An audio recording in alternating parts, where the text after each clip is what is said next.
Good morning, everyone. Today I'm here at Oakwood Cemetery in the Confederate section to continue on the layman's guide to headstones. Now, today we're going to be talking about a headstone type that we haven't talked about before, and will be one that we'll end up having to go through the entire cemetery to see this example, and that'll be this example you see in front of you. This is known as a tree-stump headstone, sometimes known as a tree trunk headstone, but most people refer to it as a tree-stump headstone. And the reason for why it's referred to that there is quite apparent, as you can see here. The design of it is meant to mimic that of a tree stump or a tree trunk, which has been cut down and the limbs have been removed from the trunk itself.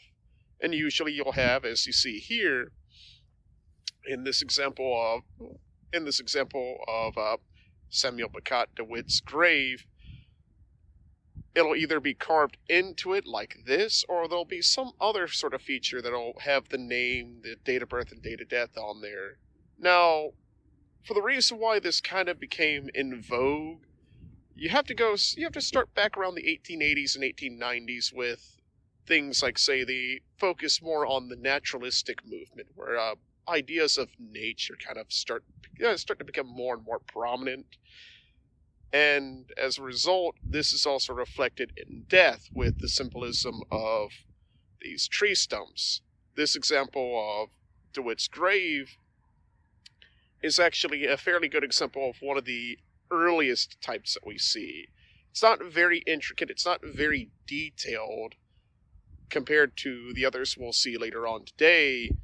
However, it is unmistakably meant to be like a tree stump or a tree trunk.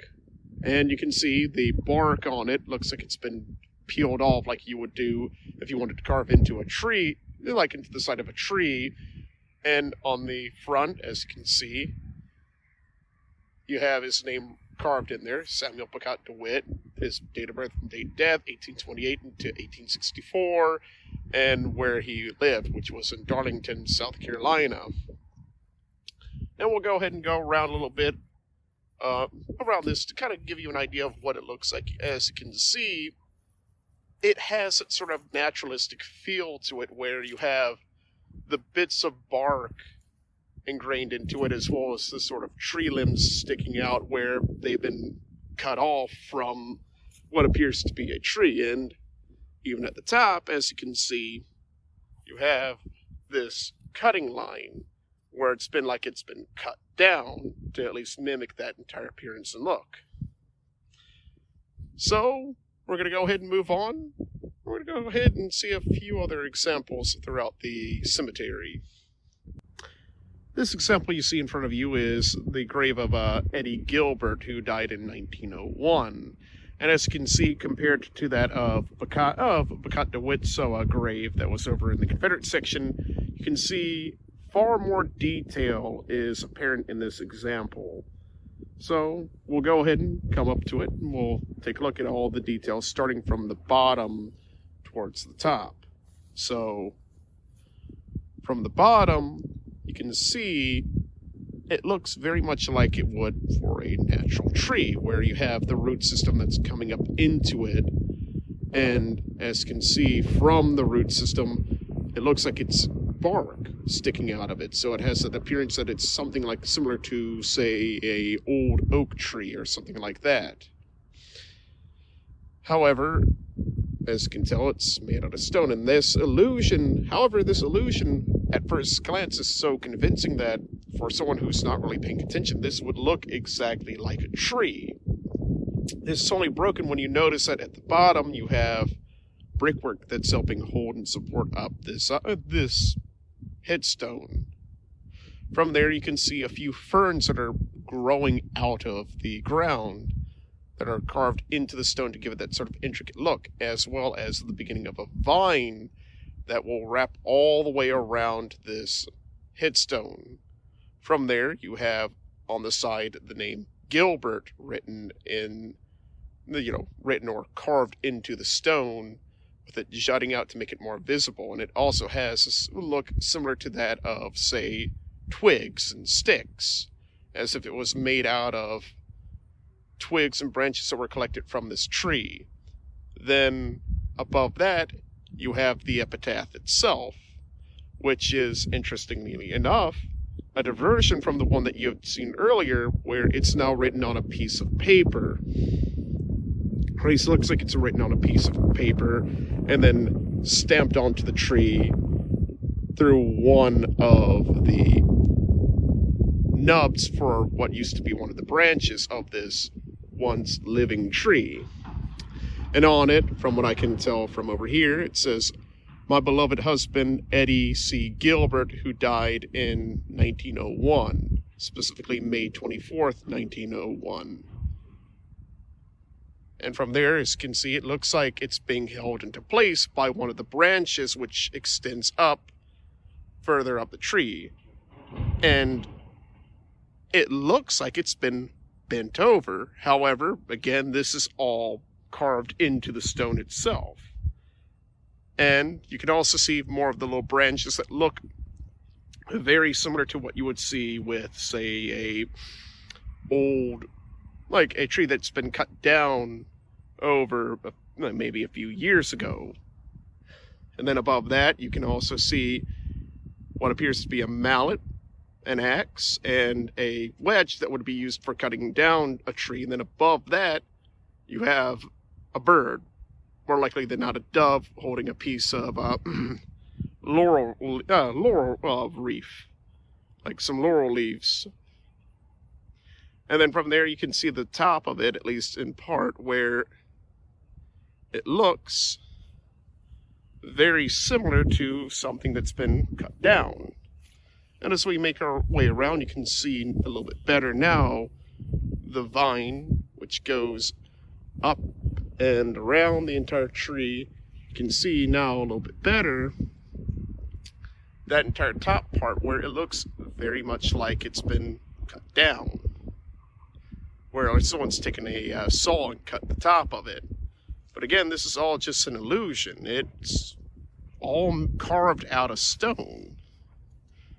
And that vine, I might add, wraps all the way around to the very top of this tree, or at least this headstone. And in the end, it gives this nice, interesting impression that it is, in fact, this almost living tree.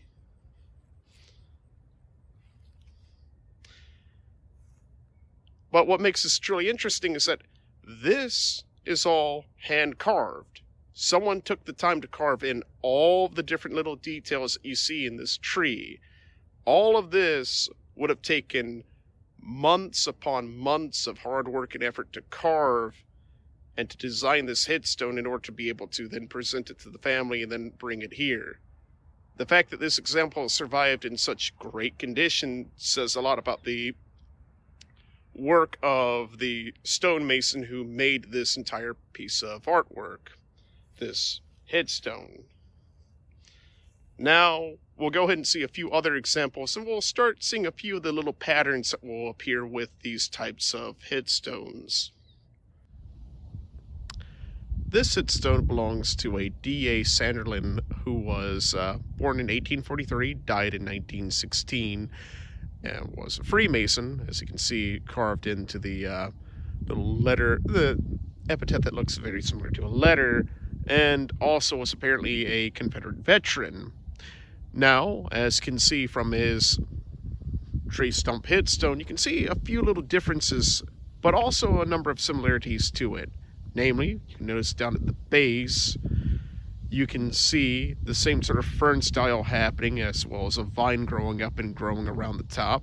You can also notice that same sort of design where it's growing up out of the ground like a tree would appear to do so.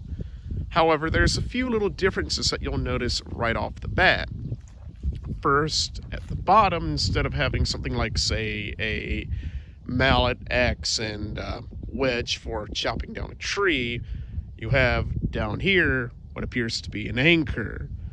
And that anchor rope actually wraps up and around the branch itself and goes up to hold up the entire epitaph-looking letter, as if instead of it being punched into it like you saw with the other example, it looks like it's actually being held up. And as you can see through the stone, it's written on here, "My beloved husband D.A. Sanderlin, born November 24th, 1843, died July 11th, 1916. He died as he lived, a Christian," and that's symbolized with the Christian cross, which appears to be made out of the wood of the tree itself. Now, we'll go ahead and see a couple of other little examples and notice a few little differences between each and every single one of them, as well as that general similarity of the expression of nature through them, and also talk a little bit more about the meaning behind a lot of this. This example belongs to a Eugene T. Coghill and a Cora Coghill, who were, with the first one, the former being born in 1861 and dying in 1897, with the latter being born in 1867 and then dying in 1952, having lived a nice long life in her own right. However, what makes this entire stone quite unique and interesting is that, unlike the others that we've seen before, for one, it's on a base, unlike the others. It looks like it's, two trees that are growing out of this sort of rock formation, which again is all carved into there with. But carrying over from the others, you have these ferns that are growing down there as well as a vine. However, this one is a particularly different one. It's a 5-leaf vine. Then from there, you'll notice the most dramatic difference out of them. It's technically 2 trees that appear to have grown together and grown up with their branches interlocking with one another, which in this case would symbolize the love and romance between the two of them, that they've grown together and they've grown up together, and that eventually they would both die together and lay at rest. Now, if you're starting to notice a pattern, you probably should be able to notice it, and that pattern is this. The common theme between a lot of these is that it's a representation of life and death, where these tree stumps represent death, where it's life that's been cut down and brought to an end. However, from that there is often this little symbolism of nature that seems to be springing up from that. In a way, you could call it a metaphorical representation of life after death. And this entire theme carries out through most of these examples that we've seen so far, where it is the appearance of life springing up from death. That though this is the end for these trees, you have new life coming from it, which in a sort of metaphorical sense can represent the afterlife, going to heaven, and then living out your days there rather than living here in the mortal realm and in the mortal world.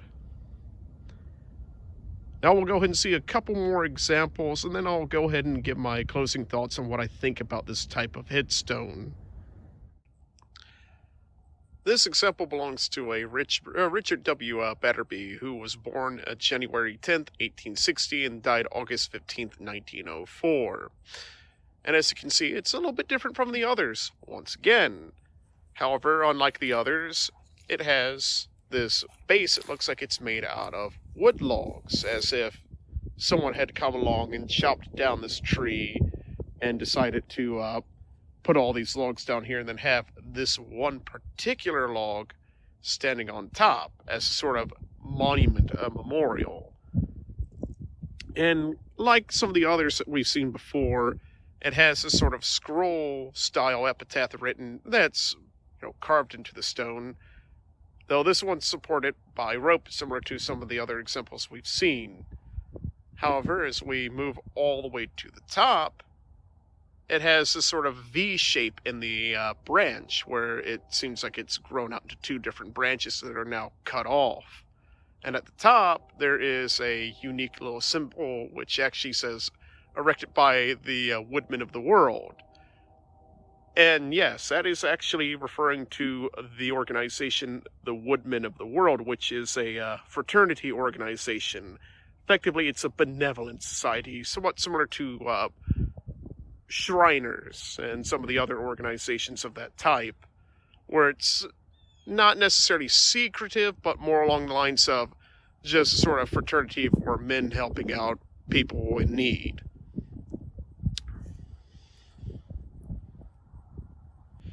This example here belongs to a John A. Miner who was born January 23rd, 1872 and died June 22nd, 1932. He was also a member of Woodmen of the World, just as in the grave that we've seen beforehand. The man who was buried there was also a member of that organization. And you can notice here that even though this is a little bit more of a smaller, less complex one, there's still a little bit of detail that you can glean from it. For example, the base has that similar wood log style that we've seen in a couple of other examples, as well as natural matter growing out from it, like some ferns that you can see just barely in the at the very bottom left corner of the stone, as well as a vine that's growing up along the right side of the stone. Now, even though this example is smaller and not as intricately detailed, it's still a pretty good artistic piece and does stand out compared to a lot of the other headstones that we can see around us. Now, this gets to my entire point of these Tree-Stump headstones. Personally, I really like them. They're a very beautiful artistic piece in their own right. Each one is personally carved. They were hand carved by a craftsman who was a true expert in their expertise, in their trade. But more important than that, they add a sense of beauty to it, to cemeteries that make them less terrifying. Where a lot of people usually will go to a cemetery and they kind of get this sort of eerie feeling from it, this headstone type ends up giving me more of a satisfied feeling, as if I'm going somewhere to see beautiful exhibits of artwork that these people who've passed on have left for us to enjoy. And more important than that, they're to remember their own legacy. But not only that, these are a nice symbolic representation of nature itself. This natural aesthetic that's carved into the stonework itself gives off a feeling of life after death. It gives off a feeling of meaning and purpose, that even after death, life goes on, that life will come back in the end, that death is not the ultimate end, in effect. And it's because of this deeply imbued meaning into these headstones that you can admire them and appreciate them for the artistic value that they have, as well as the deep symbolism behind them. And that anyone who's gotten one of these for their loved ones truly did deeply care about them. And that they wanted to have their loved one remembered in such a meaningful, valuable way. And with that, I think I'll go ahead and conclude this entire video. I hope the examples that you've seen here have, in some way, shown you the artistic value of this type of headstone work. And I hope it's educated those who don't know a lot about these older cemeteries about what is hiding in them, what you can see quite literally in plain sight. So, I hope all of you have a wonderful day, and may God bless all of you.